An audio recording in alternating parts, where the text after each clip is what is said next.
Hello everyone, welcome to study with Shri. देखिए, Uttar Pradesh PCS और RO की प्रीलिम टेस्ट सीरीज चलाई जा रही है 2023 की। ये टेस्ट नंबर आपका 185 है। 184 टेस्ट ऑलरेडी कंप्लीट हो चुका है। प्ले लिस्ट बना रखी है, आप लोग जाकर के देख सकते हैं। देखिए, अगर आप किसी भी स्टेट पीसीएस की प्रिपरेशन कर रहे हैं, जैसे कि BPSC, MPPSC, Jharkhand PCS, Chhattisgarh PCS, Uttarakhand PCS, Himachal Pradesh PCS या फिर आरएस, तो आप मेरे टेस्ट सीरीज को देखिए, आपको काफ़ी फायदा मिलेगा। या किसी वनडे एग्जाम की प्रिपरेशन कर रहे हैं तो भी मेरे टेस्ट सीरीज को देखिए, क्योंकि जो भी क्वेश्चंस हैं वो सभी प्रतियोगिता परीक्षाओं के लिए काफ़ी इंपॉर्टेंट है। देखिए, जो लोग फर्स्ट टाइम विजिट कर रहे हैं मेरे चैनल पे, चैनल को सब्सक्राइब कर लें। सब्सक्राइब करने के बाद से बेल आइकन को प्रेस कर लें कि मेरी जब भी वीडियो आए तो आपको नोटिफिकेशन मिल जाए। तो स्टार्ट करते हैं। फर्स्ट क्वेश्चन है, निम्नलिखित में से कौन क्रिप्स मिशन के साथ कांग्रेस के आधिकारिक वार्ताकार थे? महात्मा गांधी और सरदार पटेल, आचार्य जेबी कृपलानी और सी राजगोपालचारी, जवाहरलाल नेहरू और मौलाना अबुल कलाम आजाद, डॉक्टर राजेंद्र प्रसाद एवं रफीक अहमद किदवई। निम्नलिखित में से कौन क्रिप्स मिशन के साथ कांग्रेस के आधिकारिक वार्ताकार थे? कौन थे? तो वो थे आपके जवाहरलाल नेहरू और मौलाना अबुल कलाम आजाद जी। देखिए, क्रिप्स मिशन के बारे में अगर हम बात करें, ठीक है, तो भारत को द्वितीय विश्व युद्ध में शामिल करने के लिए ब्रिटिश प्रधानमंत्री उस टाइम पे चर्चिल थे। इन्होंने कैबिनेट मंत्री स्टेफोर्ड क्रिप्स के नेतृत्व में एक क्रिप्स मिशन मार्च 1942 में भेजा। देखिए, जो क्रिप्स मिशन था ना, इसका जो है कि कांग्रेस के आधिकारिक वार्ताकार तो जवाहरलाल नेहरू और मौलाना अबुल कलाम आजाद थे। देखिए, कुछ चीज़ें बताई गई थी कि अगर युद्ध खत्म हो जाता है तो कुछ सुविधाएं दी जाएगी भारतीयों को। क्या क्या सुविधाएं देने की बात कही गई थी? तो युद्ध के बाद भारत को डोमिनियन स्टेट का दर्जा दिया जाएगा और संविधान निर्माण के लिए एक संविधान निर्मात्री परिषद के निर्माण का प्रावधान किया जाएगा। ये चीज़ें जो है कि इसके तहत रखा गया था। तो ये हो जाएगा आपका सी ऑप्शन। निम्न कथनों को पढ़कर कूट के अनुसार सही उत्तर का चयन कीजिए। राष्ट्रीय जैव विविधता कार्य योजना वर्ष 2002 में बनाई गई। राष्ट्रीय जैव विविधता प्राधिकरण का मुख्यालय वर्ष 2003 में बेंगलुरु में स्थापित किया गया। देखिए, राष्ट्रीय जैव विविधता कार्य योजना ये कब शुरू किया गया था? तो ये शुरू किया गया था आपका 2008 में, ना कि 2002 में, ठीक है। और राष्ट्रीय जैव विविधता प्राधिकरण का जो मुख्यालय है वो जो है कि 2003 में बेंगलुरु में नहीं स्थापित किया गया था, ये जो है कि चेन्नई में स्थापित किया गया था। तो पहला भी गलत है और दूसरा भी गलत है। तो ये हो जाएगा आपका डी ऑप्शन, कि ना तो एक ना ही दो। रिजर्व बैंक ऑफ इंडिया निम्नलिखित में से किसके बदले मुद्रा निर्गमन करता है? स्वर्ण, भारत सरकार की प्रतिभूति, विदेशी प्रतिभूति, उपयुक्त सभी। देखिए, जो आरबीआई है वो जो है कि किसके बदले मुद्रा निर्गमन करता है? तो देखिए, आरबीआई जो है कि स्वर्ण, भारत सरकार की प्रतिभूति और विदेशी प्रतिभूति, इसके जो है कि बदले मुद्रा का निर्गमन करता है। तो इट मीन्स की हो जाएगा ये सभी। उत्तर प्रदेश का भृगु मंदिर किस जिले में स्थित है? बलरामपुर, ललितपुर, बलिया, गाजीपुर। उत्तर प्रदेश में भृगु मंदिर ये काफ़ी फेमस है। ये जो है कि किस जिला में है? तो ये है आपका बलिया जिला में। देवगढ़ का मंदिर किसका प्रतीक है? पल्लव स्थापत्य कला का, कुषाण स्थापत्य कला का, गुप्त स्थापत्य कला का, मौर्य स्थापत्य कला का। देवगढ़ का जो मंदिर है ये जो है कि किसका प्रतीक है? तो देखिए, ये उत्तर प्रदेश के ललितपुर जिला में पड़ता है ये देवगढ़ का दशावतार मंदिर। और ये जो है कि आपका गुप्तकालीन मंदिरों में सर्वाधिक सुंदर ये मंदिर है और ये भगवान विष्णु को समर्पित है ये मंदिर। कौन सा युग्म सुमेलित नहीं है? परमानी क्रांति, भिंडी उत्पादन, सेफान क्रांति, केसर उत्पादन, मूंग क्रांति, मोटे अनाज के उत्पादन, स्लेटी क्रांति, जूट उत्पादन। परामनी क्रांति ये जो है कि भिंडी उत्पादन से संबंधित है। सेफान क्रांति ये केसर उत्पादन से संबंधित है। मूंग क्रांति ये मोटे अनाज के उत्पादन से संबंधित है।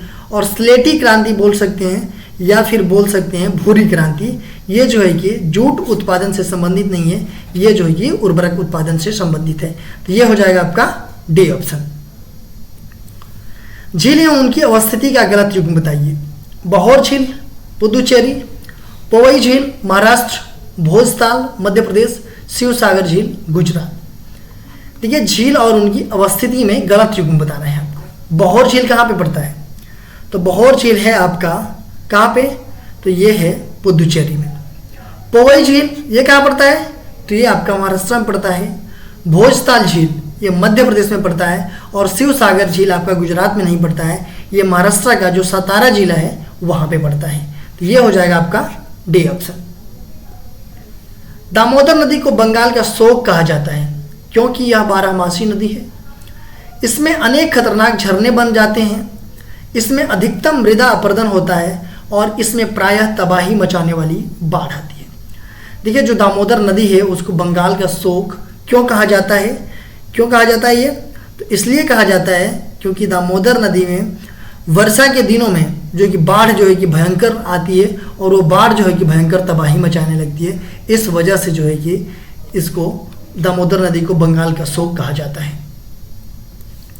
राष्ट्रीय बागवानी परिषद बोर्ड की स्थापना हुई थी वर्ष 1976 में, वर्ष 1987 में, वर्ष 1984 में, वर्ष 2002 में। राष्ट्रीय बागवानी परिषद बोर्ड की स्थापना कब की गई थी?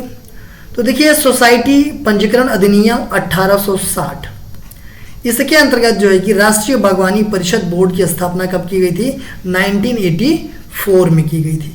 ठीक है, और ये जो है कि एक स्वायत्त सोसाइटी के रूप में की गई थी इसकी स्थापना, और इसका मुख्यालय जो है कि गुरुग्राम हरियाणा में सिचुएटेड। निम्नलिखित राज्यों में से किस राज्य की ग्रामीण जनसंख्या का प्रतिशत सर्वाधिक है? उत्तर प्रदेश, महाराष्ट्र, बिहार, ओडिशा। निम्नलिखित राज्यों में से किस राज्य की ग्रामीण जनसंख्या का जो प्रतिशत है वो सर्वाधिक है? तो वो है आपका बिहार का। कितना है? तो ये है आपका 88.70% जो है कि जनसंख्या ये जो कि गांवों में निवास करती है बिहार की। कांग्यू तिब्बती मठ कहाँ स्थित है? कालपी जालौन में, सारनाथ वाराणसी में, जौनपुर में, मैनपुरी में। कांग्यू तिब्बती मठ कहाँ पे सिचुएटेड है ये? तो ये सिचुएटेड है आपका सारनाथ वाराणसी में। बी ऑप्शन आपका सही है। उत्तर प्रदेश में जेके मंदिर किस जिले में अवस्थित है? कानपुर नगर, गौतम बुद्ध नगर, कन्नौज, ग्रेटर नोएडा। उत्तर प्रदेश का जो जेके मंदिर है ये कहाँ पे सिचुएटेड है, किस जिला में है? तो ये है आपका कानपुर नगर में। देखिए जो जेके मंदिर है ये राधा कृष्ण का मंदिर है और इसे ही जेके मंदिर कहा जाता है। बनारस हिंदू विश्वविद्यालय बीएचयू का पूर्व नाम क्या था? सेंट्रल हिंदू कॉलेज, महामना मदन मोहन मालवीय हिंदू विश्वविद्यालय, आचार्य नरेंद्र देव हिंदू यूनिवर्सिटी, वाराणसी हिंदू शिक्षा केंद्र। देखिए जो आज के डेट में बीएचयू है इसका जो है कि पूर्व का नाम क्या था? तो इसका पूर्व का नाम था आपका सेंट्रल हिंदू कॉलेज। देखिए थियोसॉफिकल सोसाइटी की एनी बेसेंट जो थी उन्होंने 1898 ईस्वी में बनारस में सेंट्रल हिंदू कॉलेज की स्थापना किया, जिसे मदन मोहन मालवीय द्वारा 1916 में इसको बीएचयू नाम दिया गया। ठीक है, तो ये हो जाएगा आपका ए ऑप्शन। सर्वोच्च न्यायालय में सेवानिवृत्ति की आयु क्या है? 60 वर्ष, 62 वर्ष, 65 वर्ष, 55 वर्ष। देखिए बात की जा रही है सुप्रीम कोर्ट की कि सुप्रीम कोर्ट में जो न्यायाधीश हैं उनका जो रिटायरमेंट की आयु क्या है। तो सुप्रीम कोर्ट के जो भी न्यायाधीश हैं, ठीक है, सुप्रीम कोर्ट के जो भी न्यायाधीश हैं उनकी है 65 ईयर और हाई कोर्ट के जो न्यायाधीश हैं उनकी है 62 ईयर्स। तो यहाँ पे पूछा जा रहा है सर्वोच्च न्यायालय का, तो ये हो जाएगा आपका कौन सा? ये सी ऑप्शन हो जाएगा 65 ईयर्स। निम्नलिखित में से कौन सा कारण स्वदेशी आंदोलन को कमजोर करने के लिए उत्तरदायी थे? नरमपंथियों और गरमपंथियों के मध्य कांग्रेस में विभाजन, बंगाल विभाजन का निरसन, प्रमुख नेताओं की गिरफ्तारी ने स्वदेशी आंदोलन को नेतृत्वहीन बना दिया।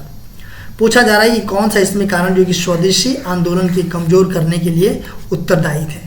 तो इसके लिए उत्तरदायी थे नरमपंथियों और गरमपंथियों के मध्य कांग्रेस का विभाजन। कांग्रेस का विभाजन कब हुआ था? आप लोग कमेंट बॉक्स में मुझे बताइएगा।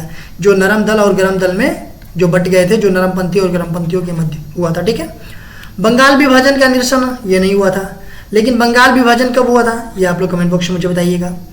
प्रमुख नेताओं की गिरफ्तारी ने स्वदेशी आंदोलन को नेतृत्वहीन बना दिया, ये आपका सही है। तो इसके कारण जो कि स्वदेशी आंदोलन को कमजोर करने के लिए जो ये पहला है और तीसरा है, दूसरा क्या है, नहीं है।